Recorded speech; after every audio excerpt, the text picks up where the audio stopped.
ქუჩაში ცხოვრება არ იყო მარტივი.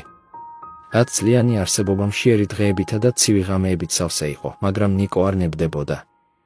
იგი ოდესღაც ბედნიერი ოჯახიდან იყო, მაგრამ უბედურმა შემთხვევამ ყველაფერი შეცვალა და ახლა მარტო დიდი ქალაქის ბნელ კუთხეებში გადარჩენისთვის იბრძოდა. ერთ ღამეს, როცა ნიკო მიტოვებულ სკვერში თავშესაფარს ეძებდა, ხმაური შემოესმა. შორი ახლოს, მდიდრულ კოსტიუმში ჩაცმული შუახნის კაცი წაიქცა.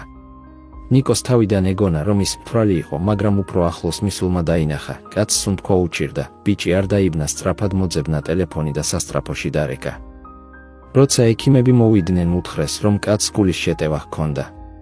კიდევ ცოტა რომ დაგვეგვიანა, ვერ გადავარჩენდით, უთხრა ერთმა მათგანმა. მეორე დღეს ნიკო საავადმყოფოში მივიდა, რომ გაეგო როგორ იყო უცნობი კაცი.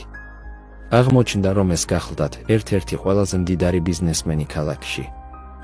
კაცმა ბიჭი დაიბარა, შენ გადამარჩინე, უთხრა დავითმა, მომიყევი შენს ამბავს.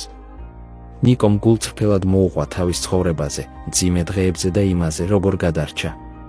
დავითს გულში სითბო ჩაეღვარა, გინდა მომცე შანსი, რომ მეც გადაგარჩინო.